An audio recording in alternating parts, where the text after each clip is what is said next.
I wanted to do an analysis here for you, looking so forward to your commentary here.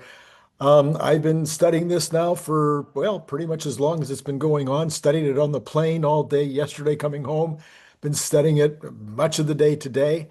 And that is, of course, the ongoing issues between the President of the United States, somebody who I admire greatly, and Elon Musk, somebody I admire greatly.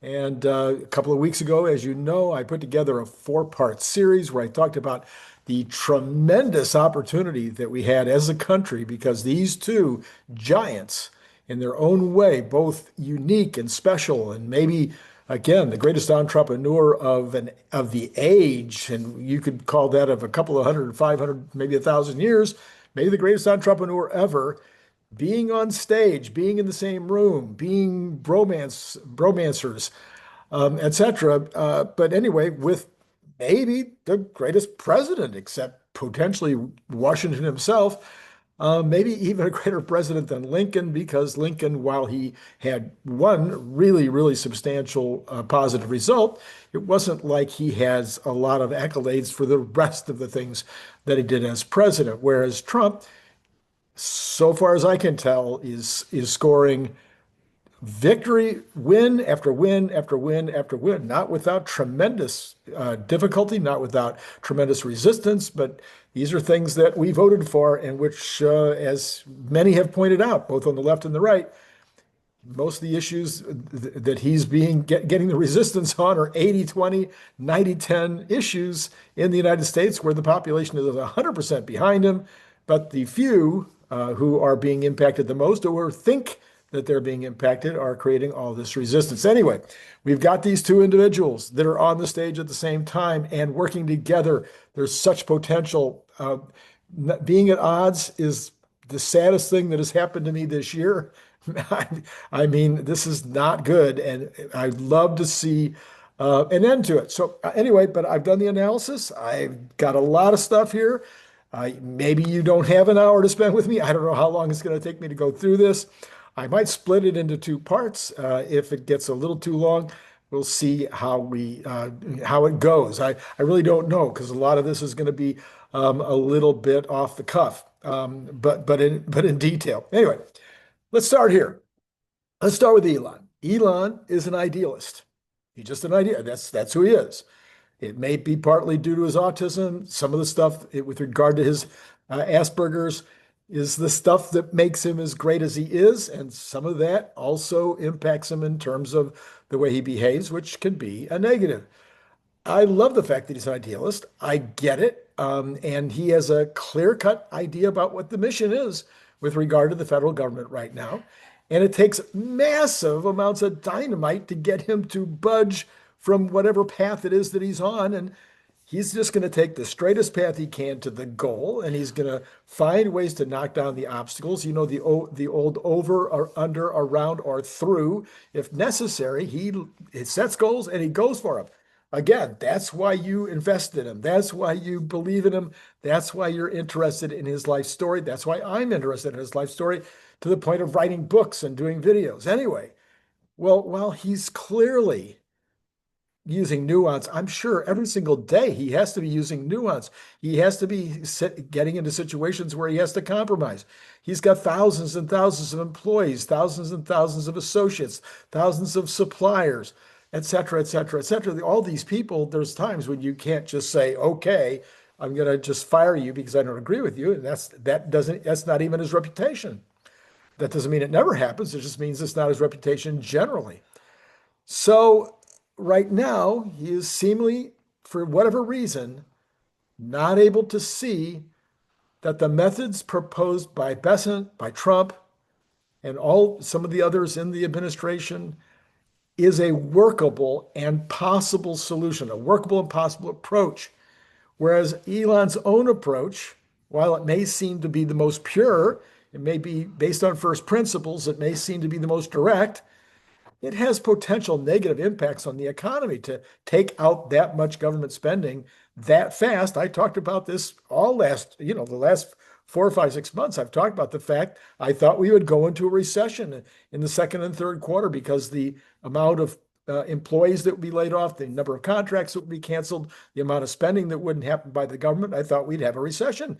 And apparently, the Republicans are not willing to do that. They're not willing to do the recession. And their financial leader, if you will, Scott Bessent, is not suggesting such a thing. He's saying, look, we can do this over 3 years. We can get there.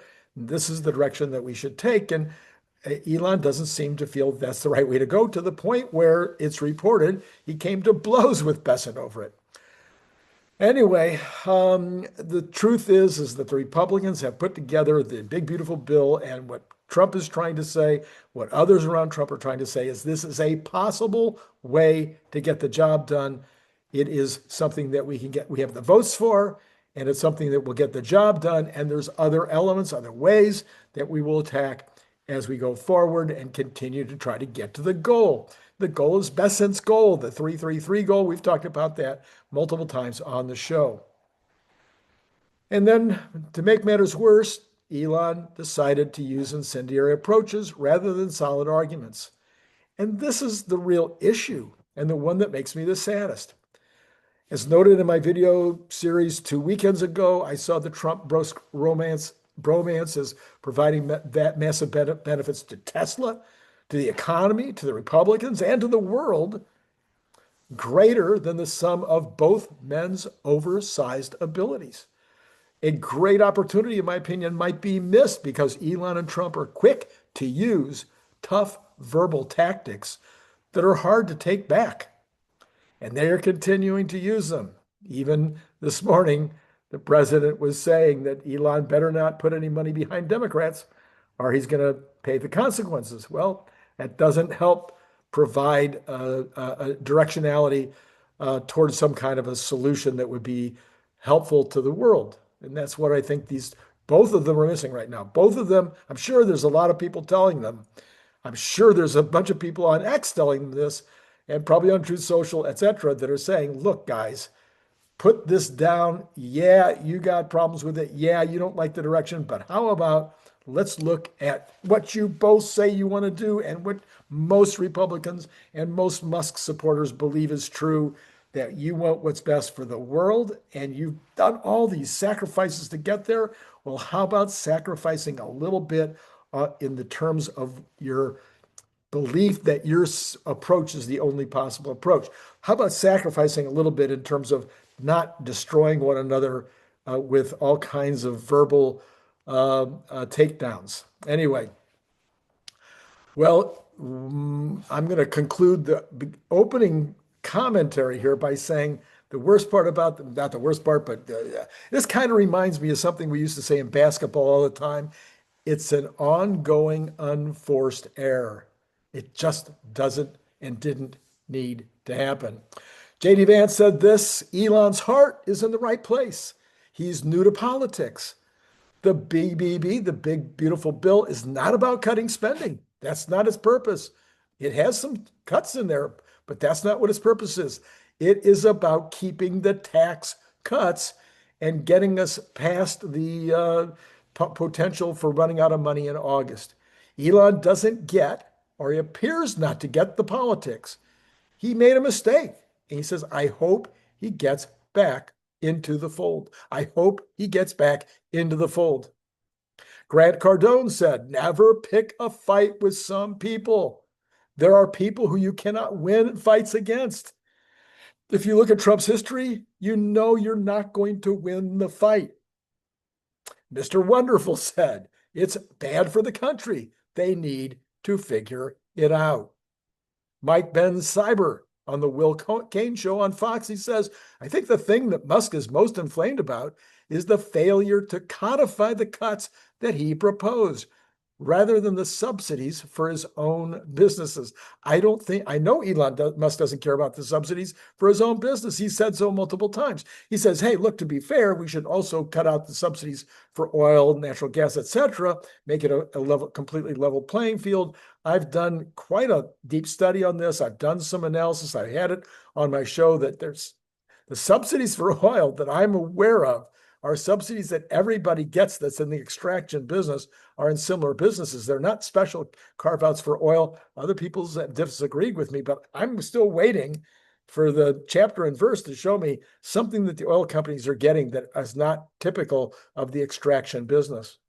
Sawyer Merritt says this. He says, Trump just answered a lot of questions. This was last night on Air Force One. He answered these questions. Here we go. Trump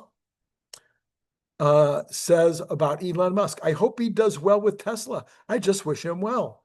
Trump on whether he will cancel Elon's company's government contracts. He says, well, we'll take a look at everything. He gets a lot of subsidy, only if it's fair for him and for the country, but it has to be fair. He doesn't really get any subsidies. That's actually incorrect.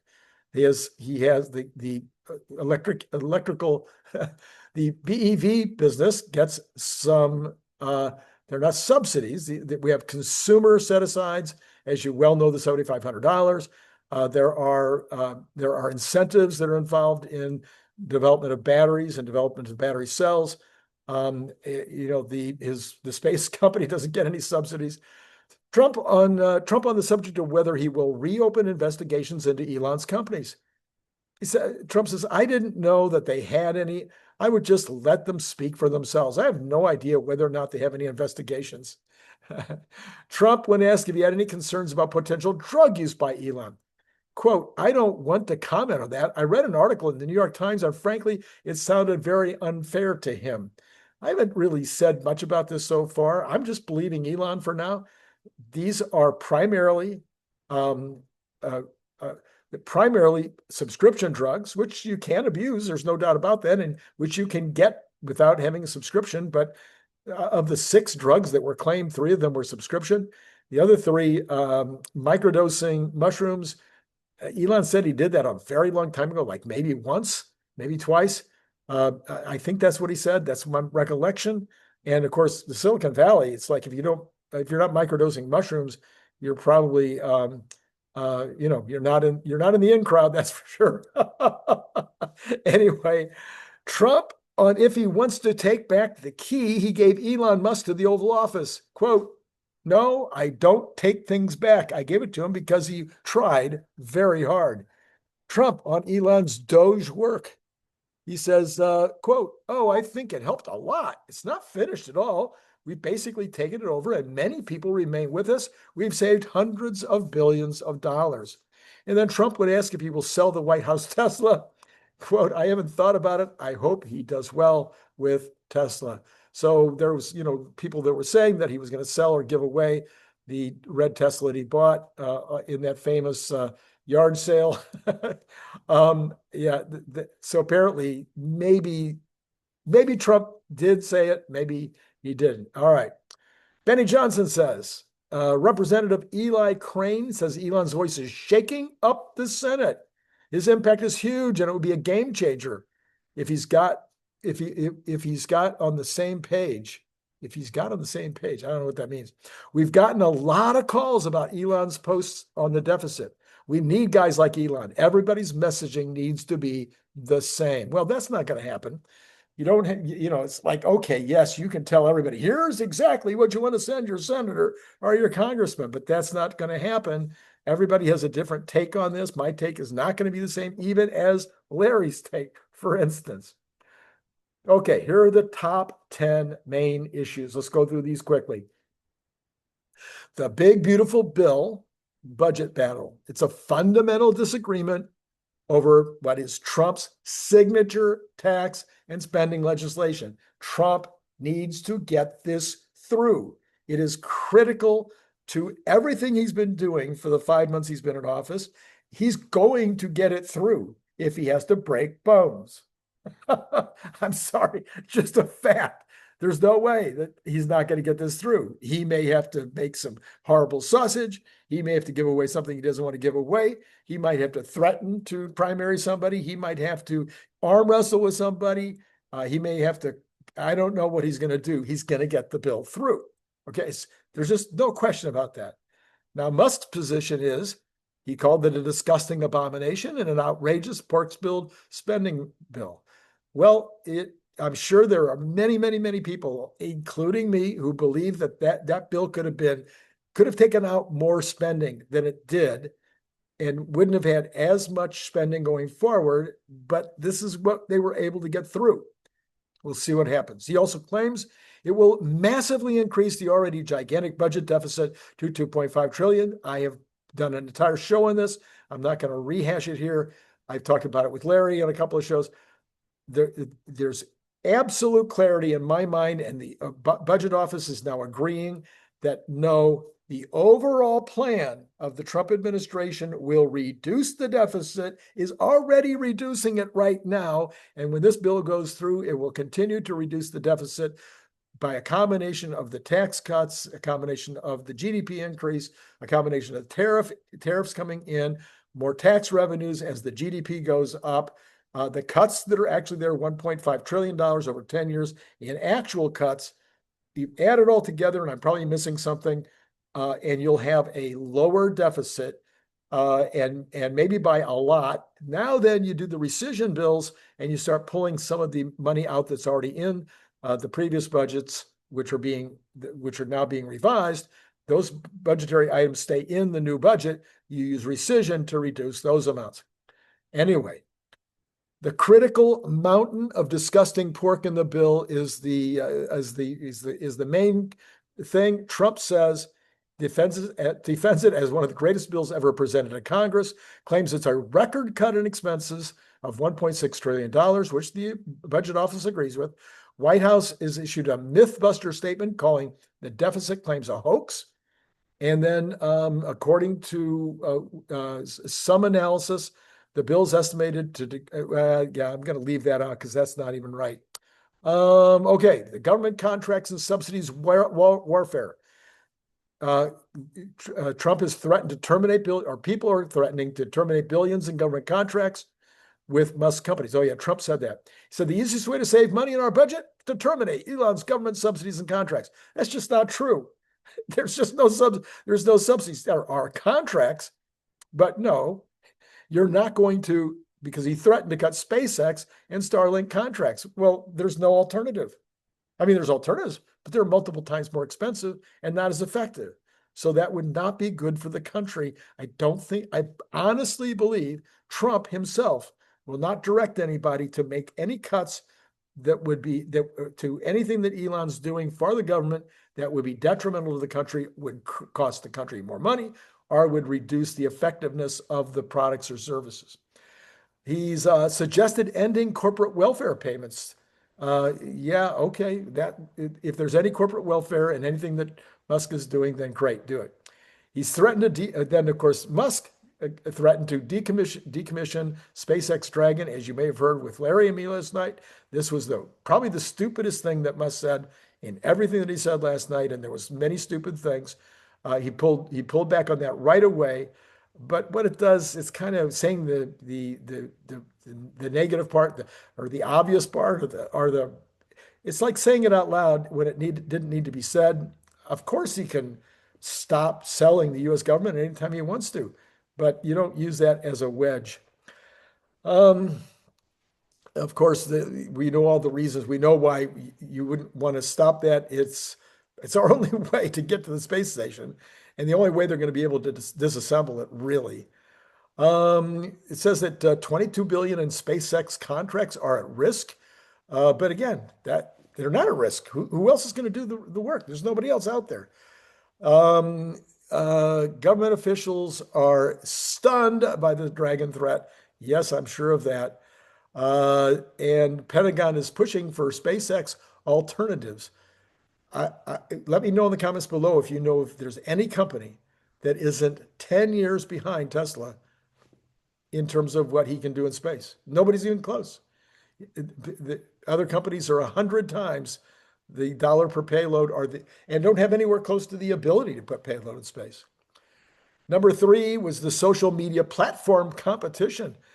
Core conflict, the battle between X and Truth Social for political discourse dominance. Trump has 106 million followers on X, but only 10 million on Truth Social. The X audience is estimated to be 100 times larger than Truth Social. Both platform saw usage spikes during the feud. X was up 54%. Truth Social was up 500%. I don't think either one of them did this to increase the amount of traffic they're getting. X is described as Musk's personal platform, his own reality show. I think that's a ridiculous thought. It is so much broader than Elon Musk. Truth Social remains a niche platform with limited reach outside of Trump's core base. So we've got, and of course, we know that Elon has over 200 million people following him on X, and he spends a lot of time talking to them. And when he puts something out, it gets lots of views. The platform is leaned into spectacle as a growth strategy. I think that's sad. That's not true. Okay. Immigration status and deportation controversy. There's calls for an investigation and potential deportation of Musk. This is Bannon. I have a love-hate relationship with that guy. Sometimes he says stuff that's so smart. I sit there and I go, that can't even be him. And other days he says stuff that's so stupid that I'm like, is he the same guy? So Bannon says that he's a strong belief that Elon's an illegal alien. He should be deported from the country immediately. Yeah. Washington Post, we know the whole story. Elon came over, and in between his student visa and his work visa, he worked for a few weeks when he didn't have a work visa. It's really a non-issue. Okay, space program. National security implications. Threats to the critical U.S. capability. You know what? This is a duplicate. I'm so sorry. Let me go on here. Financial market devastation. Okay, we know that Tesla crashed 152 billion in market cap in a single day, picked up a bunch of that. The following day picked up 3.7% on Friday. Fox Business said Tesla stock is under major pressure as investors fear this Musk-Trump battle will stop their friendship. AP said investors bought hundreds of billions of dollars in Tesla stock after Donald Trump was elected because it was a bet that the politics were more important than profits. Well, no, that was just not it. And please this is very important to keep in mind. What we saw last November is we saw a run-up of the stock based on Trump going into office. Now, that was based on everybody's expectations of a great economy, the expectations that not having an adversarial administration in power would be a benefit to all of Musk's companies and to Musk personally, and understanding that maybe we'd be able to get something through DOT that would provide a nationwide set of regulations with regard to robotaxi rather than state by state. Now, most of all of that has come true, but we saw that the big bump that we got from Trump coming to office was, went way back down again, as Trump did what he did in the first term. You could have expected it when he did the chaos and the tariffs and the whole thing. The Elon Musk, Tesla went down as the market went down, as it always does at a beta, let's call it 2.5 to 3 to the Dow, 2 to 1 or more to the NASDAQ. And so this is what you saw. Then, as all of that reversed and we've got everything almost back to normal, almost back to the all-time highs, as that happened, then Tesla was managing to get back closer to its all-time high. But just before Randy's projection came true, we've got the situation we've got now. All right. Republican Party fractures. The core conflict is that deep divisions exist within the GOP over loyalty and the 2026 electoral strategy. Republican lawmakers are trying to dodge the crossfire. Some are holding out hope for reconciliation. Many are. Speaker Johnson says, my friend Elon is terribly wrong. Senate Majority Leader Thune says, proceeding full speed ahead on the big, beautiful bill. Musk has threatened to find challengers to Republicans who vote for the bill. This is not good. And then Trump is warned of serious consequences of Musk's funds Democrats. We mentioned that. And then there's a potential to complicate the 2026 midterm elections. And Elon has even called for a third party. And that would be a disaster waiting to happen. We've got a personal character assassination campaign. We have escalating personal attacks and allegations. Musk is claiming that Trump is in the Epstein's file. He has later denied that. He's also pulled it down. He's also walking away from that entire thing. Everybody is talking about the fact that it's very unlikely because Trump had kicked Epstein out of Mar-a-Lago because he thought he was not a very good character. He suggested that Trump was replaced by a body double. He said that Trump's policies evidence, oh, I'm sorry, oh, evidence that he went crazy. Trump, on the other hand, called Musk a man who's lost his mind, said Musk was wearing thin, and he'd asked him to leave because he was wearing thin, and then claimed Musk just went crazy. Who said that first? I don't know. The New Yorker, I never quote the New Yorker, Trump's white phosphorus puff of insult with faux genteel restraint. Epstein's allegation described as an attempt to create buzzy suspense. Well, anyway, the whole thing is a mess and they need to walk it back. Just stop. Just stop would be helpful. Stop, let it die out for 3 days, and then see if there's a way for your friends to get you all back together again. We got the Doge program situation right now. Doge just continues. People are talking about being a failure. When you save $1.6 billion, that's everybody knows that it's at least that. It's probably 1.75. When everybody knows that these guys are still in place, and when you know you've changed the culture, this is a huge, massive success. And anybody that says anything else is nuts. Democratic Party opportunism. So the Democrats think they might be able to make hay on this. I Representative Ro Khanna says the Democrats need to be in the dialogue with Musk. Well, they should have been in dialogue with Musk all along. Representative Richie Torres says, I'm a believer in redemption, and he's telling the truth about the legislation. So what the Democrats are trying to do is come in and say, oh, Elon Musk is right. This is a terrible bill. But they have zero agreement on the reasons why it's a terrible bill. So no, they're not on the same page as Elon. Not even close. All right. The impact on the Tesla company's product and stock. I think there will be no long-term uh, uh, consequence to the company or the products. There is going to be a definite short-term consequence to the stock. We've already seen that. How long will it take for the stock to recover? It's a very good question. We've been talking about that, whether it might take a week, it might take a month. The robotaxi thing is going to certainly begin to, I would think, take away the headlines. It just depends on whether Elon decides to stay in the headlines on this or whether he decides to back off. Obviously, I think he's not going to want to back off completely because he wants a result. I just wish that the result he was asking for was better, more. You know, make the big beautiful bill better, which the Senate intends to do, and more rescissions. Give me some more rescissions. Actually send them to the Senate or to the House. Let's get the rescission process started. More than just the $9 billion. We need way more than that. I think that would go a long way towards settling Musk down, but I could be wrong. What about the impact on the other Musk companies? I don't think anything's going to happen with regard to SpaceX.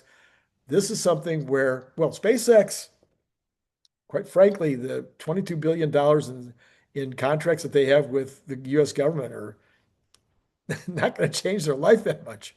The real money's in Starlink, and the US government, they can't get Starlink from anybody else. I've quoted article after article after article on this channel of countries and military experts saying Starlink is one of the most important military advantages that any country can have right now. So no, the US government's not going to stop using Starlink.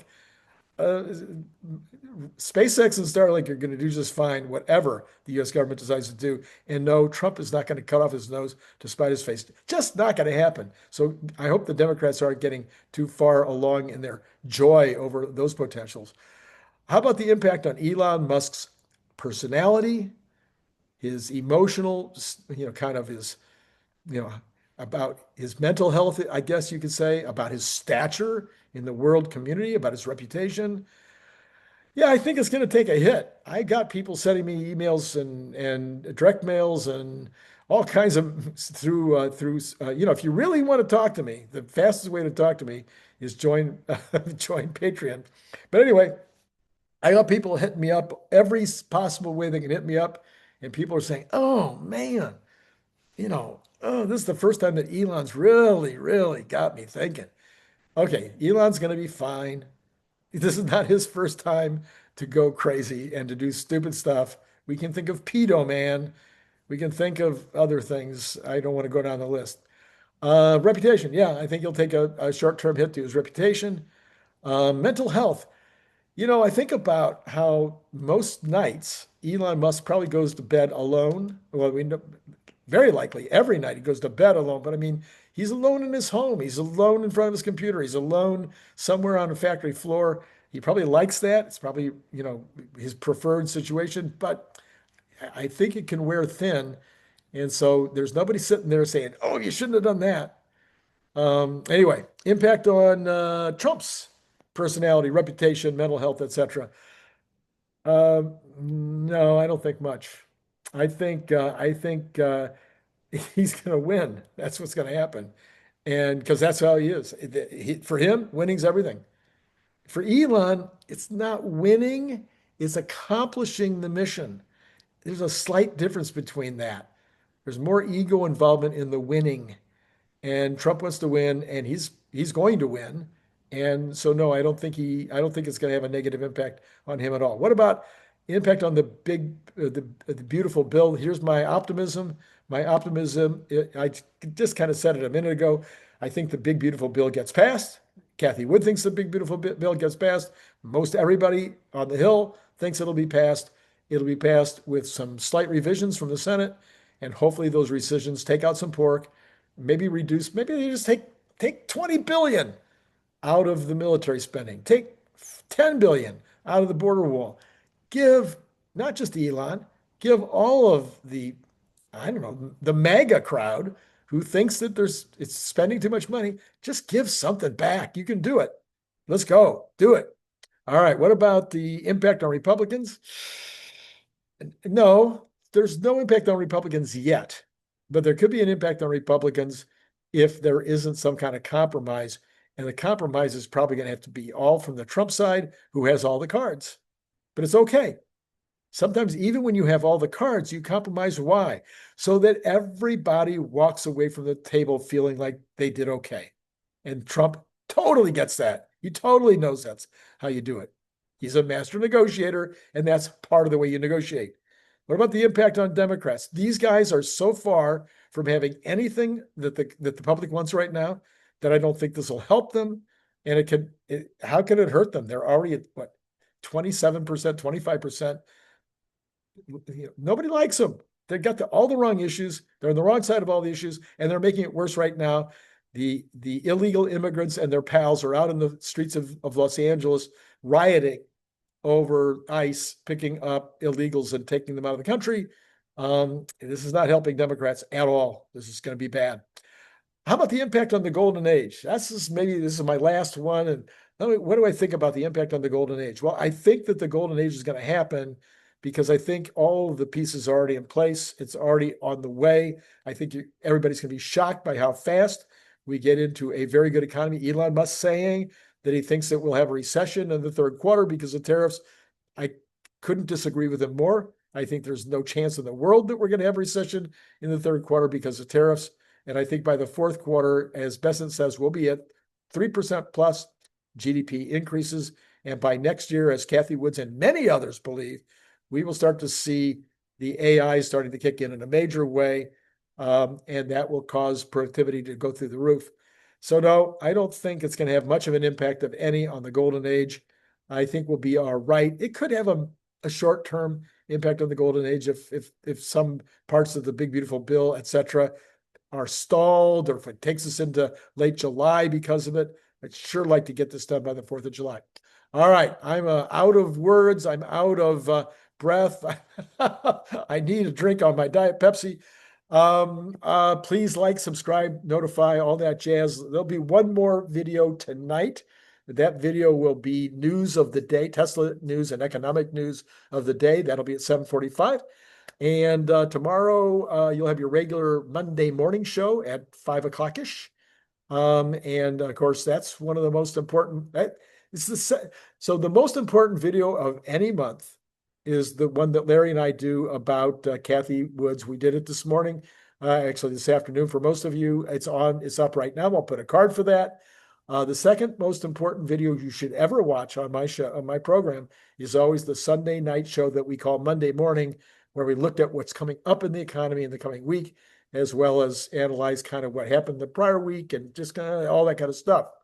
And then, believe it or not, in my opinion, even though I think that you guys are more entertained and find amazing, massive amount of wisdom from my guests at the 5 o'clock hour and at the 7:45 hour in California time, even though you're more entertained and probably love the wisdom of these other guys, the morning show, which I think I'm going to move up an hour. I think it's going to be more like 8 o'clock or 8:30 California time.